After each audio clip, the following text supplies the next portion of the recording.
Hi అండి. ఈరోజు video start చేసే ముందు మీకు నేను బాలయ్య బాబు డైలాగ్ ఒకటి వినిపించాలండి. ఎందుకు అంటారా? లాస్ట్ వరకు చూడండి, మీకే అర్థమైపోద్ది. ఈ డైలాగ్ మాకు కరెక్ట్‌గా సూటబుల్ అని నాకు అనిపించింది. మీలో ఎవరైనా అలా ఫీల్ అయ్యి ఉంటే కంపల్సరీ కామెంట్ చేయడం మర్చిపోవద్దు. ఆ డైలాగ్ ఇదేనండి. సరే తరలే, ఎన్నెన్నో అనుకుంటాం, అన్ని జరుగుతాయి ఏమిటి? ఈ డైలాగ్ ఇప్పుడు ఎందుకు చెప్పాల్సి వచ్చిందంటే, మే 26 మా వెడ్డింగ్ యానివర్సరీ అండి. 1 వీక్ నుండి ఎక్కడికి వెళ్ళాలి, ఏం ప్లాన్ చేయాలి, అలా ప్లాన్ చేయాలి, ఇలా ప్లాన్ చేయాలి, ఎన్నో అనుకున్నాము.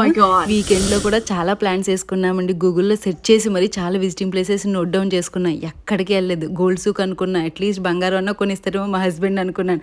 అది అవ్వలేదు. చిట్ట చివరికి ఏమైందో తెలుసండి, ఎప్పుడు లాగే శుభ్రంగా ఆయన ఆఫీస్కి వెళ్ళారు, నేను ఇంట్లో ఉన్నాను. ఈవినింగ్ ఆయన ఆఫీస్ నుంచి వచ్చిన తర్వాత మాత్రం గుడికి వెళ్ళామండి. మాకు దగ్గరలో ఒక హిందూ టెంపుల్ ఉంది దుబాయ్. గుడి నుంచి వచ్చి రెస్టారెంట్కి వెళ్ళాము, ఫుడ్ తిన్నాము, ఇంటికి వెళ్ళాము. ఇది జరిగింది మా యానివర్సరీ సెలబ్రేషన్స్. అసలు బ్రహ్మాండంగా అయినాయి. ఎప్పుడు ఇలాగే అవుతాయి అన్నమాట మాకు. మా హస్బెండ్ ని యానివర్సరీ గిఫ్ట్ ఏంటండి మరి అని అడిగితే, గిఫ్టా, పెళ్ళై 10 ఏళ్ళు అవుతుంది, ఇంకా యానివర్సరీ గిఫ్ట్లు ఇస్తే కూర్చుంటారు ఏంటి అని అడుగుతున్నారు. పెళ్ళైన కొత్తలోనే ఇస్తారంటండి, పెళ్ళై 10 ఏళ్ళ తర్వాత అంటే గిఫ్ట్లు ఇవ్వరండి. మీలో ఎంతమంది ఇదే డైలాగ్ మీ వైఫ్ తో చెప్పారో కామెంట్ చేయడం మాత్రం మర్చిపోవద్దు. సర్లే ఎన్నెన్నో అనుకుంటాం కానీ అవన్నీ పక్కన పెడితే ఈసారి మా వెడ్డింగ్ యానివర్సరీ మాత్రం చాలా స్పెషల్ అండి. ఎందుకు అంటే మా చిన్నబాబు పుట్టాడు కదండి, వాడితో కలిపి ఈ ఇయర్ మేము సెలబ్రేట్ చేసుకుని ఇప్పుడు మా ఫ్యామిలీ 4 మెంబర్స్ అయ్యాం కదా.